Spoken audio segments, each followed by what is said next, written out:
ating pong topic ay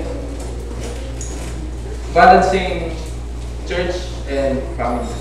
Striking a balance between church and family. So, dito po sa ating binasa sa Psalms po, makikita natin dito na yung tema niya is about sa family po. Pero,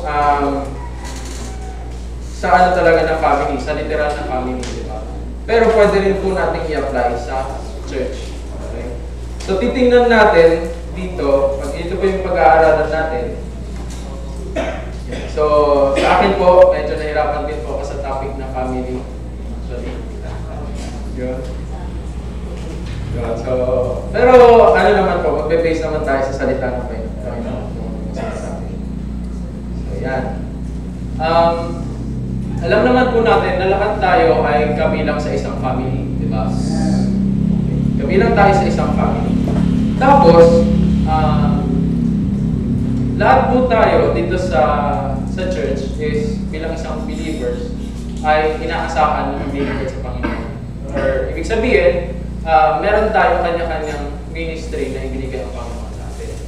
Nasa sa atin kung paano natin aalamin kung ano yung ministry na binigay sa atin. Hindi pwedeng niligtas tayo ng Panginoon tapos wala lang.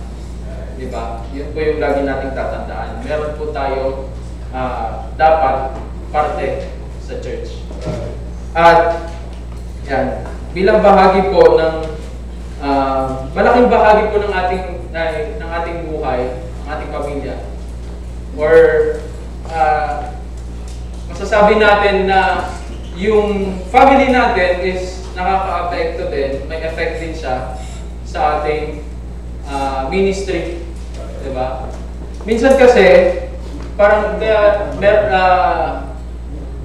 nailagay sa atin itong topic na to kasi minsan nagkakaroon ng conflict between yung ano bang uunahin natin? Family ba or yung ministry natin sa church? Okay? So, at saka mahirap po gumanap ng isang or magamit sa isang ministry na hindi maayos yung or may problema sa family. Diba? Yung pagpunta na nga lang natin, sabi kanina sa church, diba? Minsan, pupunta ka na, tapos parang may mangyayari pang iba or hindi maganda sa family. So, nakaka-affect po talaga siya. So, ito, titingnan natin dito sa Psalms 127, dito po makikita natin yung family, yung blueprint ng isang satisfying home. So, ang ating topic po, ang title po ng ating topic ay Blueprint for a Satisfying Home. Okay. Yan. Paano magiging, or pwede natin sabihin na successful yung isang tahanan? Okay. Pwede rin po natin i-apply sa church. Paano natin masasabi na successful or satisfying yung isang church? Okay. So, diretso na po tayo. Sabi po dyan, yun. Basahin po natin may basahin ko po yung verse 1. Except the Lord build the house, they labor in vain that build it. Nasabi po niya, kapag yung tahanan daw ay hindi itinayo ng Panginoon, wala po siya kwenta. Sabi niya, except the Lord keep the city, the watchman waketh but in vain. Yung watchman po, di ba, alam naman natin, di ba, na-preach na to dati, yung watchman is, siya po yung pupunta sa tower, tapos magbabantay siya at night. Di ba? Tapos titingnan niya kung sino yung mga posibleng panganib na sumalakay sa isang city. Okay? Sabi niya, kahit daw may watchman pa yan, sabi niya, kung hindi ang Panginoon ang magkikip, sabi niya, kahit gising pa, yung watchman daw na yun na nagbabantay, wala din, hindi pa rin ligtas yung isang bayan. Ganon din po sa isang tahanan daw. Sabi niya, yan. So, doon po muna tayo. Yung point number 1 po natin, a satisfying home depends on God's blessing. Okay? Tapos sabi pa doon sa verse 2, it is vain for you to rise up early, to sit up late, to eat the bread of sorrows, For so He giveth His beloved sleep. Dito ko binabanggit na kung gaano kasipag, di ba, yung isang tao, sabi niya, it is vain for you. Walang kwenta daw yung gigising ka ng maaga, sabi niya, tapos gabi ka na, or to sit up late, sabi niya, or late ka na ibig sabihin, matulog or magpahinga. Okay? Yun ay, kung hindi sa Panginoon mo iaasa. Okay? Yung isang tahanan. Sabi niya, satisfying home depends on God's blessings. So dapat yung isang tahanan, para masabi natin na isang satisfying, dapat nakadepende siya sa Panginoon. Okay? Paano natin masasabi na nakadepende ang isang tahanan sa Panginoon? Okay? So, kapag magsisimula po tayo ng family, syempre medyo mahirap sa akin salita. Pero, ito yung sinasabi sa atin, di ba? Habang maaga, is kailangan natin na mag-start tayo ng tama. Okay? Kailangan nakadepende yung pamilya na gagawin natin, nakadepende siya sa Panginoon. Okay? Yung may mga family na, kailangan dumepende tayo sa Panginoon. Okay? Hindi po pwedeng, hindi ko mo maganda ang trabaho ng ating mga magulang is magre-rely na tayo doon. Alam niyo po ba yung sa preaching ni Sir Mags nung nakaraan? Sabi niya is, ang nagtitiwala daw sa tao ay parang damo sa isang disyerto. Walang kapag-apag-asa. Kasi hindi niya alam kung kailan dadating yung ulan or kung dadating man talaga yung ulan. Ganun po kapag nagtitiwala po tayo sa tao.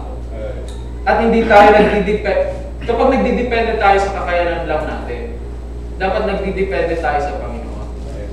Okay?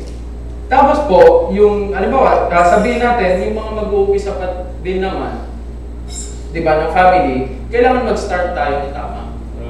Okay? Alam niyo po ba, buksan po natin dun sa sa 128 lang po. Makikita po natin dito, sabi niya, blessed is everyone that feareth the Lord, that walketh in His ways. Yung may takot daw sa Panginoon. For thou shalt eat the labor of thine hands, happy shalt thou be, and it shall be well with thee. So kung magtatrabaho siya, yan, sabi niya, yung pinagtrabahuan niya, magiging masaya siya. Sabi niya, sa verse 3, sabi pa niya, thy wife shall be as a fruitful vine by the sides of thine house, thy children like olive plants round about thy table. So, sino po yung tinutukoy dito? Sino po yung blessed is the everyone that feareth the Lord, that walketh in His way. Tapos sinasabi po sa verse 3, sino po yung tinutukoy dito? Di ba ang tinutukoy po dito yung husband? Okay? Ang tinutukoy po dito yung husband. So, pwede nating sabihin na ina-expect sa isang family ang talagang nag-lead. Unang-una spiritually dapat ang husband talaga. Okay? Sabi niya doon, di ba makita naman natin na sa 127, kahit gaano ka pakasipag, kapag sabihin mo nakapag-provide ka sa family mo, kung isa kang tatay at hindi mo nagagampanan yung spiritual na aspect ng family mo, hindi pa rin po natin masasabi na isa kang uliran na ama or yun, complete yung pagiging ama. Okay? Bilang tatay, ina-expect ko na tayo yung tatayo as a spiritual leader. Okay? Kaya nga, dapat yung natin is, yan, sa mga kabataan natin, hindi daw alam niyo po, yung kapag magtatayo tayo ng family, di ba? Kapag magtatayo tayo ng family, sabi natin kanina, kailangan mag-start tayo ng tama. Hindi po pwede na dahil gusto lang natin. Actually, ang sinasabi natin, pag nagkatrabaho na, pwede na. Hindi pa rin po. Hindi pa rin po basihan na nagkatrabaho tayo. Okay? Kung tayo, magiging ama tayo, di ba? Kailangan ma-ensure natin na ready na talaga tayo. kaya ba talaga natin na mag-lead ng family? Una, tayo yung magpo-provide sa kanila. Pangalawa is, tayo yung magiging spiritual leader ng family. Okay. So, hindi lang po ganun kadali. Yan. Yun. Sabi po niya, yan. So, kailangan, yung family natin is i-entrust natin sa Panginoon. Okay? Kailangan nakadepende tayo sa Panginoon. Hindi tayo pwedeng mag-rely sa kakayanan lang natin. Dahil kaya natin na mag-provide yung magandang trabaho tayo, is magre-rely na tayo sa sarili nating kakayanan. Kailangan sa Panginoon pa rin.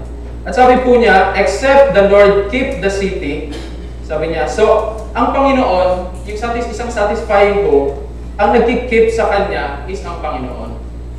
Okay? Except the Lord keep the city, the watchman waketh. Sabi niya, kahit daw gising, yung isang watchman, yung tagapagbantay, wala pa rin daw kwenta kapag hindi ang Panginoon ang nagbabantay. Alam niyo po, sa family natin, gusto natin lagi maging maayos ang family members natin. Diba? Na walang mangyaring masama, ganyan. Pero, hindi po 24/7 or lagi nating, diba, mababantay yung family natin. Okay? Kailangan ipagkatiwala natin sa Panginoon. Okay? Yung family natin. Kaya dapat yung family, yan, pinangungunahan ng tatay talaga eh. Na, so, ano talaga, yung iba sa atin, di ba? Yung family natin, kumpleto Christian na. Okay? So, mapalad po yung mga ganon na nandito, tapos lahat ng members ng family is Christian na. Pero, yung mga iba, may mga, minsan nag-iisa pa lang siya. Okay? So, nagiging mahirap yung ganon. Pero, dito, kapag Christian na yung family nyo, buo na kayo, magpasalamat tayo, di ba? Tapos, yun, balik po tayo. Except the Lord keep the city, sabi niya, the watchman waketh but in vain.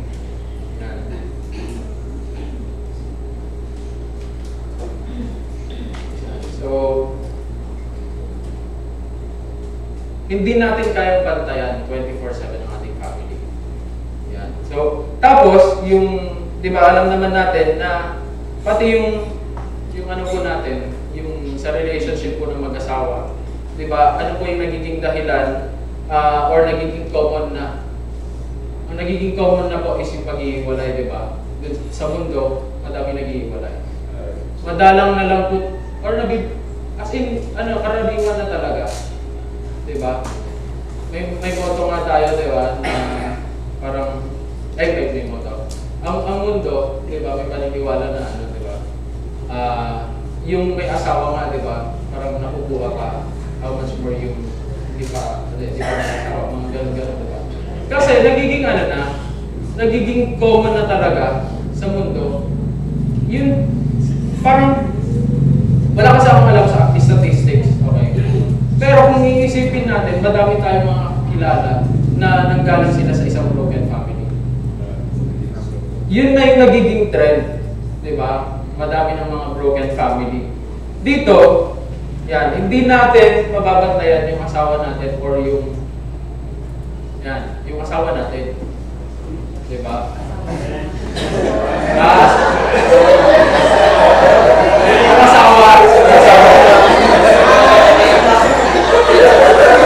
Ay, sala yan. Sala yan, sala. Okay, erase ko, erase. Yun. Hindi nyo po makabantayan, sorry. Marilang po ng gamit. Yan. Hindi po nyo mababantayan talaga. At madami talaga mga temptation. Diba? Hindi po natin mababantayan. Hindi po nyo mababantayan.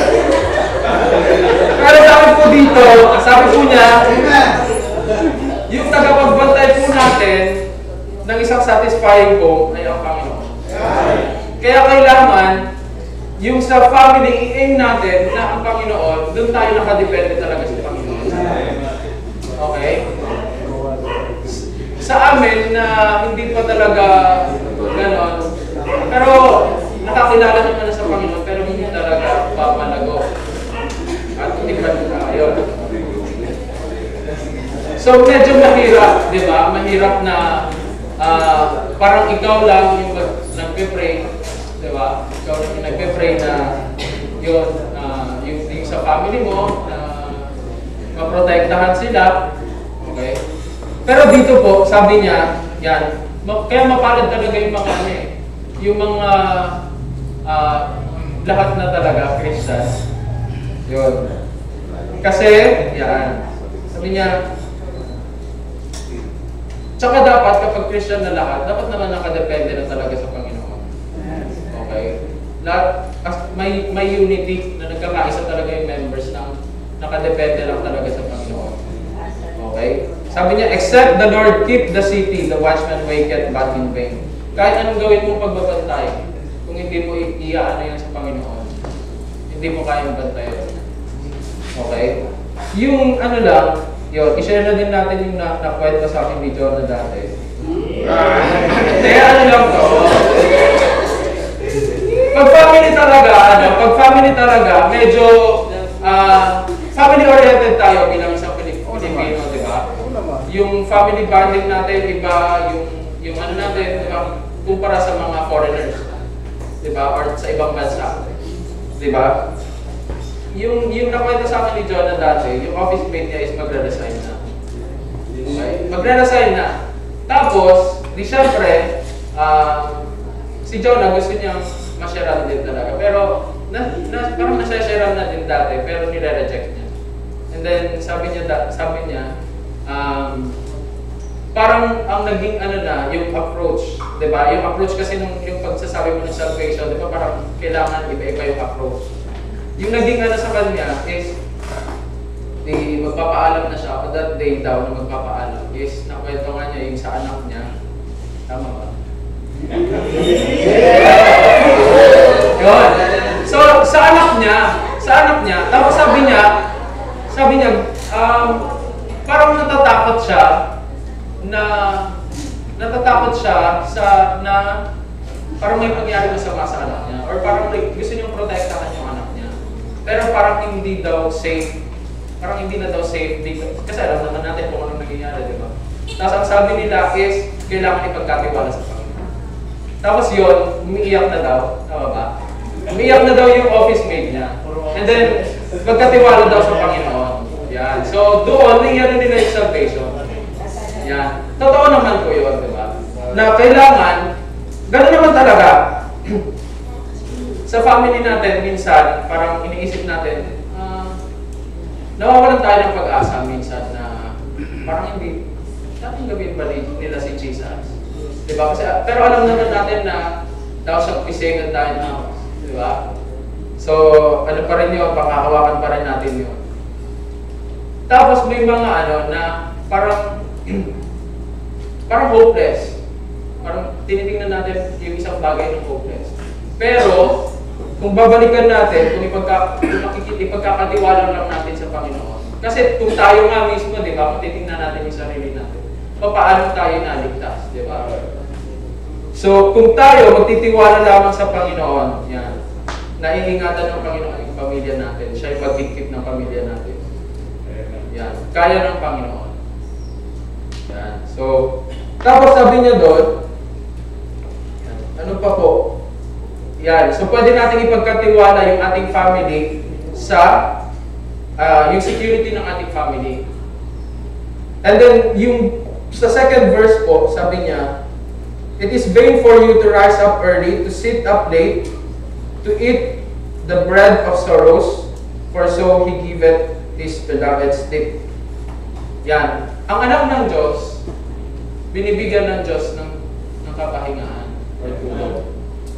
Okay? Kaya dapat nagtitiwala ka or nagtitiwala tayo, nagtitiwala ang isang pamilya na yung mga needs nila is magpa-provide ng Panginoon. Okay? Minsan kasi, yun yung inaano natin na masyado tayong nasasobrahan din tayo sa trabaho. Na minsan nakakalimutan yung mga anak, di ba? Baka gumamit na naman ako ng yung mga anak, di ba? Na, minsan, napapabayaan yung mga anak. Okay? Pero ang sabi ng Panginoon, yan, kung ikaw ay anak ng Diyos, pagkatiwala mo yung financial case mo. Kailangan yung pagtatrabaho, nasa balance din. Tingnan mo din yung family mo. Di ba? Kasi minsan yun yung nagiging, kaya napapabayaan yung mga anak din. Di ba? Pero, huwag naman natin yung sa mga huwag naman, yung mga anak, huwag naman isipin na, di ba? Diba? Na pinapabayaan. Diba? So,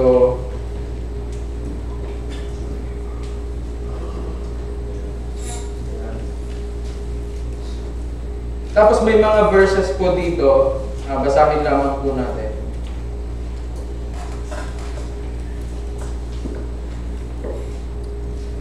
Yan. Ito po yung pagtitiwala sa Diyos, di ba? Ang sabi po doon sa Psalms 33:16, basahin ko na lamang po. There is no king saved by the multitude of an host. A mighty man is not delivered by much strength. Sabi niya, hindi daw sa lakas na ililigtas yung isang tao. Sabi niya, a horse is a vain thing for safety. Psalms 33:16 hanggang 22 po. An horse is a vain thing for safety. Neither shall he deliver any by his great strength. Behold, the eye of the Lord is upon them that fear him, upon them that hope in his mercy. So kahit anong mga bagay or kahit anong mga protection yung naiisip natin, wala pa rin siyang kwenta. Okay? Mas effective po yung protection ng Panginoon. So kailangan, yan, yung point number 1 natin, a satisfying home depends on God's blessing. Yung una is yung protection, di ba? Tsaka yung sa financial. Yan.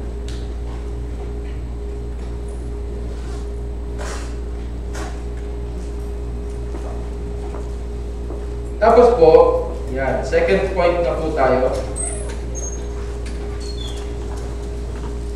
Yan. I-relate lang po natin sa church. Yan. Kapag yung church po natin is hindi na po nakadepende sa Panginoon, kailangan nakadepende po sa Panginoon. Kasi yung paglilingkod naman na ginagawa natin is para sa Panginoon. Kapag gaganap po tayo ng isang ministry, hahawak po tayo ng isang ministry, kailangan pinangunahan po tayo ng Holy Spirit. Tapos yung lahat ng ating ginagawa is dinadaan po natin sa prayer. Hindi pwedeng, yan, katulad na lang sa pag-awit sa choir, di ba? Hindi po pwedeng aawit lang tayo sa sarili nating kakayanan.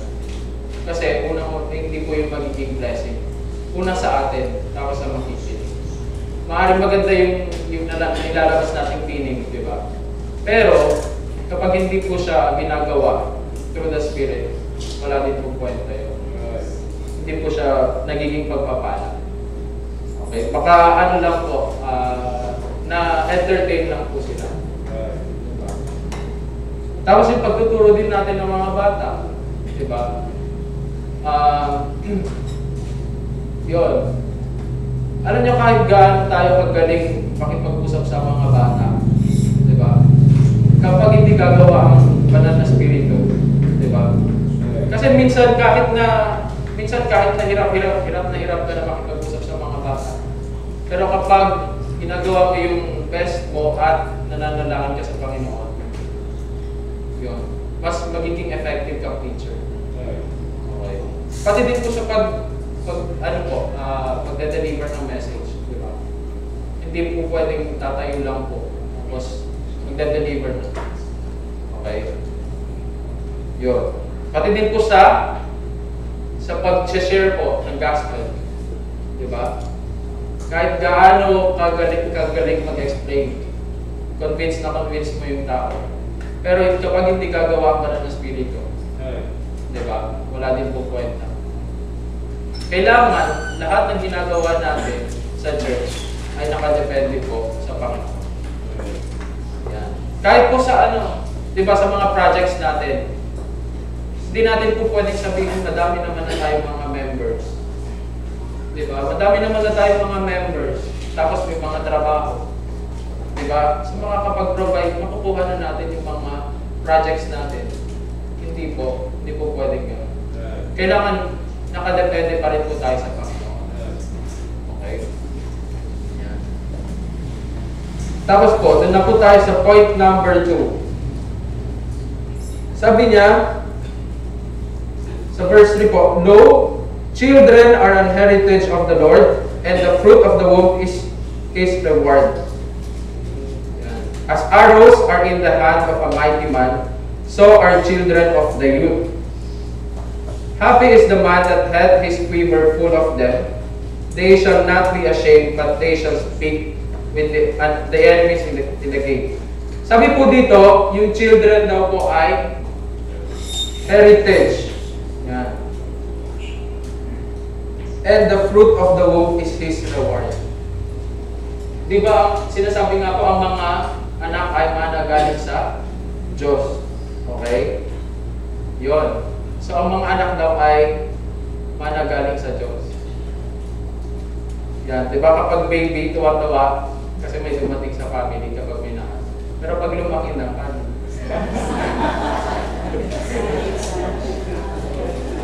Hindi. Ano pa rin? Sabi niya dito, yan po yung sinasabi ng salita ng Diyos. Sabi niya, "As arrows are in the hand of a mighty man, so are children of the youth." Sabi niya, pinompare siya sa isang arrows, di ba? Sa isang mighty man. Di ba? Ano po ba yung ano? Di ba yung arrows is yun yung sandata ng ito, yung mighty man na tinutukoy dito is pwedeng isa siyang sundalo or mandirigma, di ba?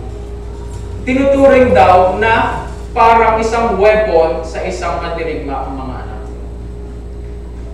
Okay? Yan. So, kasi tinuturing siyang isang blessing. Diba? Tapos sabi pa dito, "Happy is the man that hath his quiver full of them."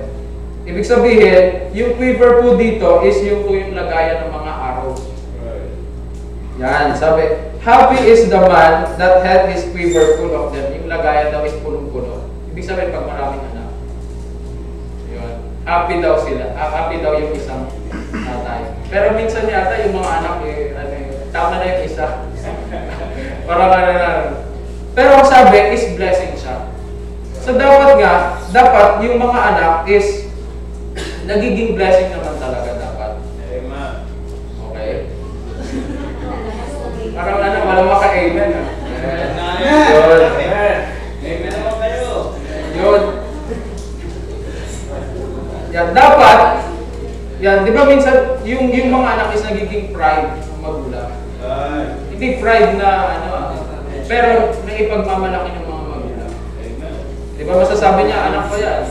Di ba? Pero minsan kasi, or nagiging madalas yata, is hindi nagiging blessing. Di ba? Alam niyo po,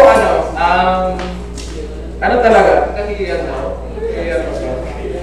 Yan. So, yan. Dapat yung mga parents natin maging proud sa atin. Diba?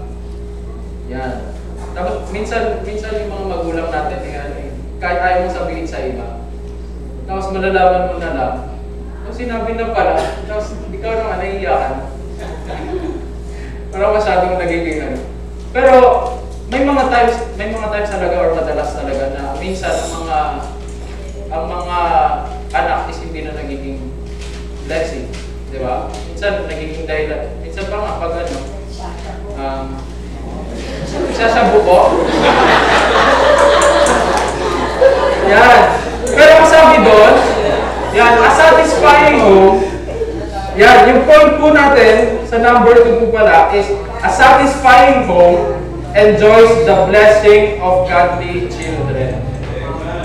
Yan. So, ang satisfying home daw, na-enjoy yung biyaya ng isang maka-Diyos na anak.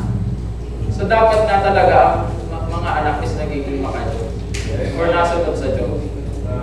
Dahil kung hindi po tayo sumusunod sa Diyos, yan, nagiging problema po tayo ng magulang natin.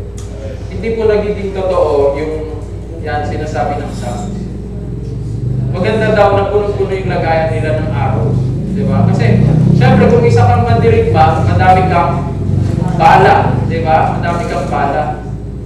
Pero kung paano yung anak, kung yung anak natin is hindi nagiging godly, yun. Nagiging struggle pa nga ng magulang, di ba? Yun. Yung sa mga magulang talaga is, saludo din kami sa mga magulang na ano talaga. Nare-realize ko din kung gaano sila kapag pasensya sa mga anak. Hindi ako dito sa side nila. Pero nararanasan ko din naman na ano. Okay. Kasi,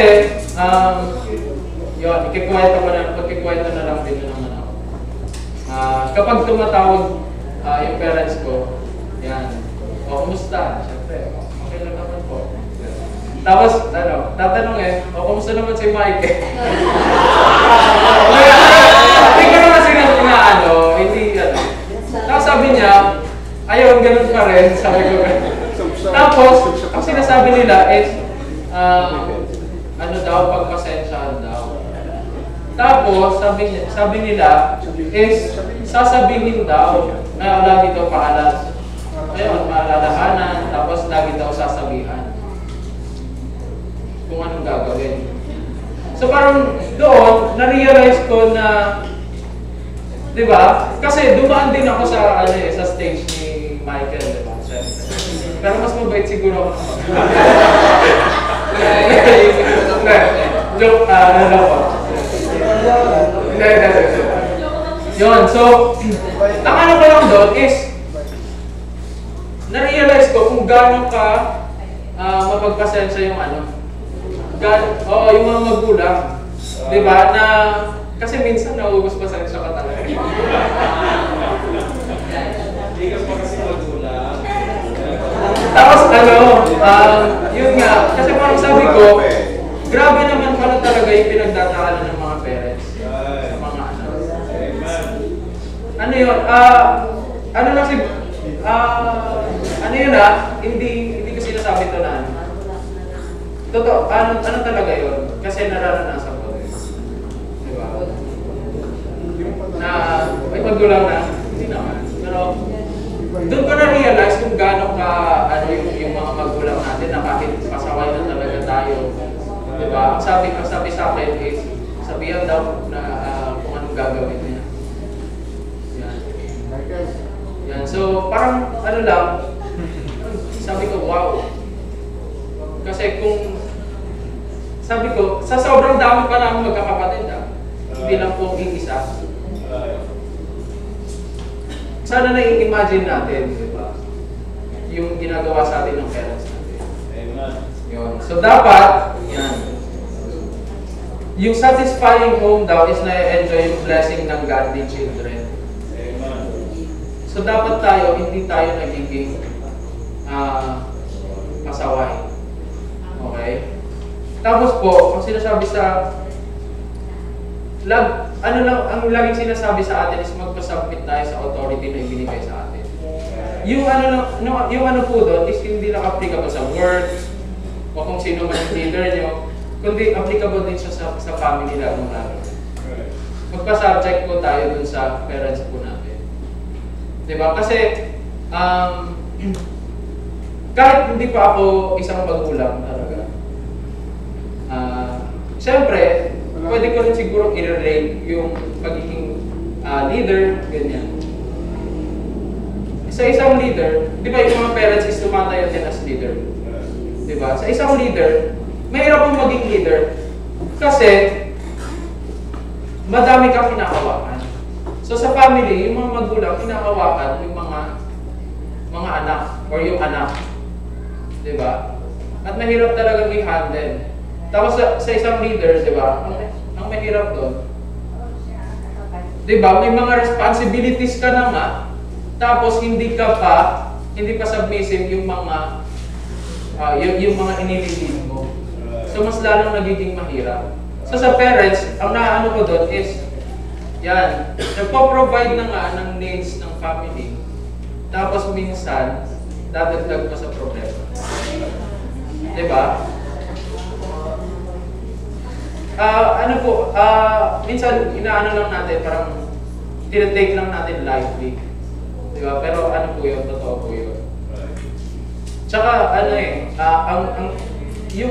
sila po yung authority na binigay sa atin.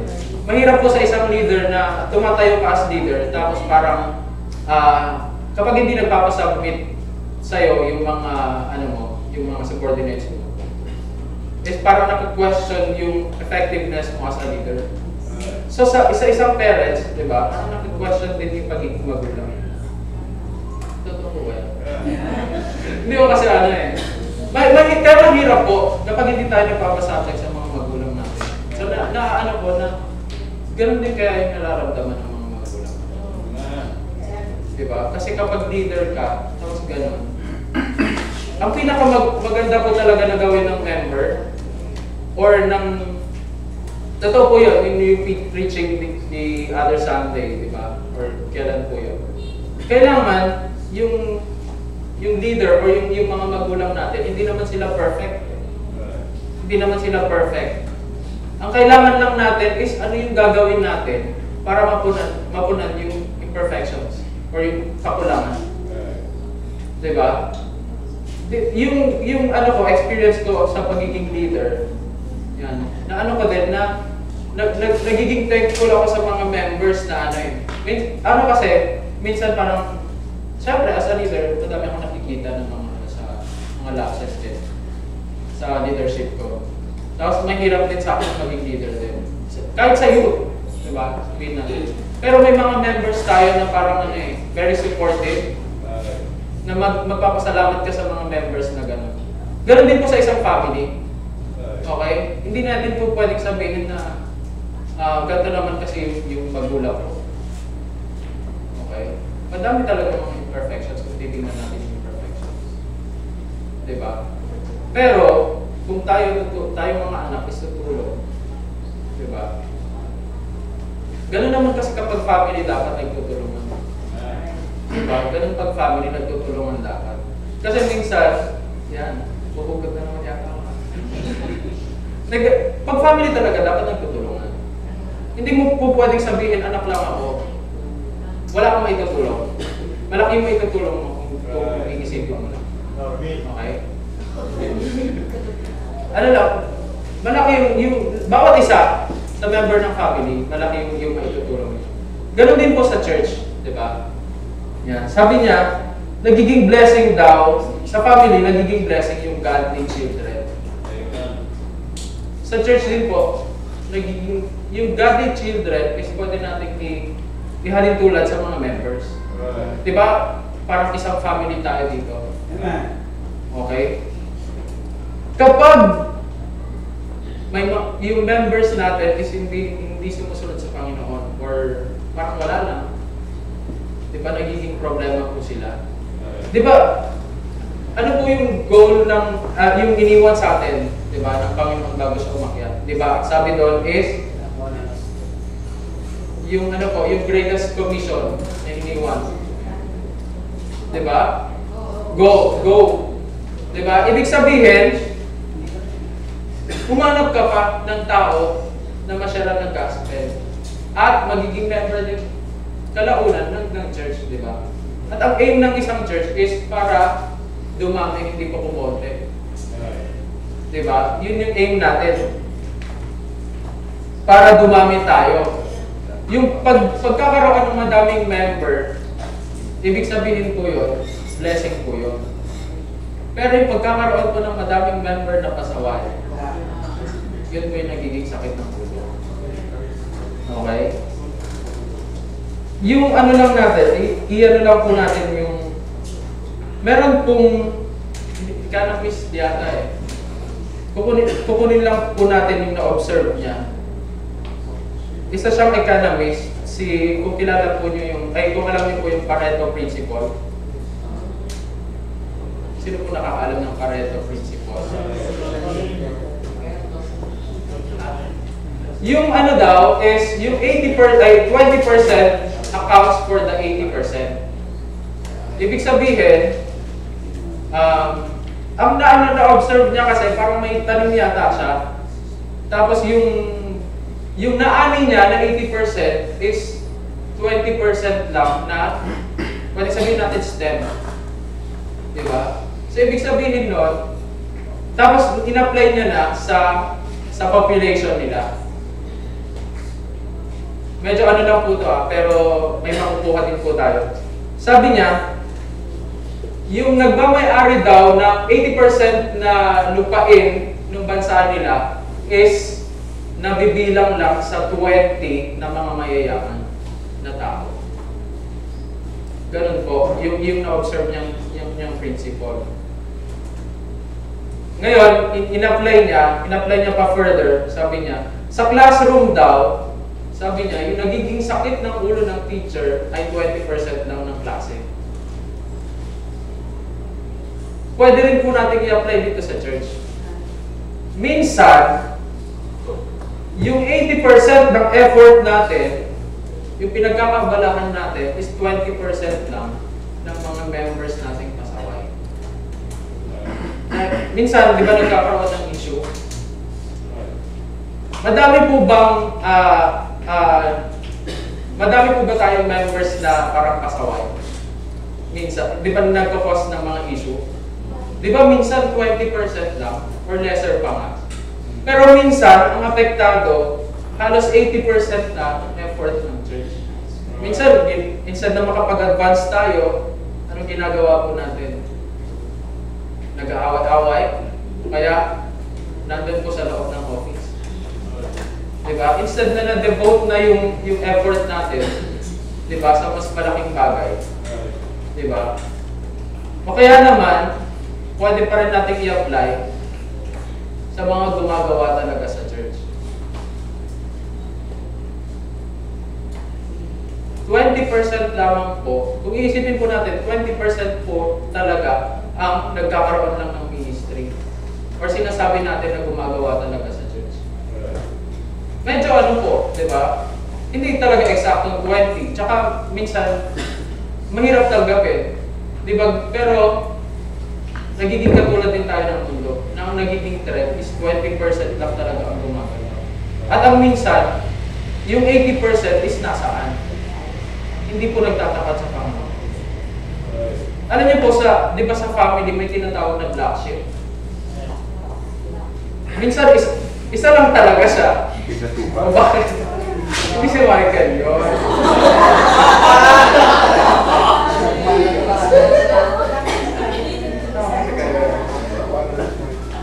Di ba, minsan yung sa black sheep sa family, mag-isa lang naman siya. Pero, siya yung nagiging problema ng family. Di ba ganun din, apektado na buong pamilya. Halos hindi na sila makagalaw kasi 80% na ng effort nila is nandun na sa issue na yun, sa black sheep ng family na yun. Ganun din po sa church, di ba? Kung titingnan natin, baka nga yung umattend ngayong hapon or yung sa prayer meeting, 20% lang po yun. Naano po natin yung trend? Yung observation po ng economist na yun is mukhang nagkakatotoo. Hindi lang sa mundo, kundi pati din sa church. Diba? Yan. So, sinasabi niya, a satisfying home enjoys the blessing of godly children. Yung godly pwede rin natin sabihin dito, godly church members. Okay, nagiging blessing sila. Pero, madalas, diba? Mahirap tanggapin. Yan, may mga pasaway. Na minsan, 20% lang. Parang lahat na ng effort ng church daw na nakatutok. Or minsan, yung 20% lang din ang gumagalaw. Diba? Yung 20% is halos 80% na ng gawain ng church. Kung lalawakan po natin yung isip natin, diba? O bibilangin natin, tapos i-divide natin sa members, total members. Diba? Magpapaano po. Pero ang gusto po ng Panginoon is lahat po tayo kumikilo. Hindi natin sinasabi na lahat magpastor na. Lahat maging preacher na. Diba? May mga bakante pa po. Kung talagang lalawakan lang natin, magiging sensitive lang tayo sa gawa ng walang Spirit. Alam niyo po, sa choir na lang, diba? Makita naman natin na kakaunti na ang babae talaga.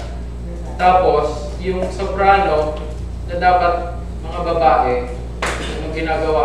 Hinahaluan na ng lalaki para magkaroon ng melody. Diba? Meron po tayong ministry ng choir. Imposible naman kung may naitayo dito ministry ng choir tapos walang tinawag ang Panginoon para tumugon sa ministry na naitayo. Diba? So dapat maging sensitive lang tayo. Dapat maging blessing tayo sa church. Hindi tayo maging pasaway. Okay? So, yun po, 2 puntos lang po tayo. I-review lang po natin. A satisfying home daw, or pwede natin i-calculate sa church, ay depends on God's blessings. Dapat nakadepende lang po sa Panginoon. And then pangalawa is, a satisfying home enjoys the blessing of godly children. Maging godly children po tayo kung mga children tayo. Or mga anak tayo. Or tayo as a member ng church, maging blessed po tayo. Okay? At hindi po tayo maging masaway. At 80%, baka 80% hindi na-devote na member ng church. Isa na makapag-advance na tayo. So, yun na po.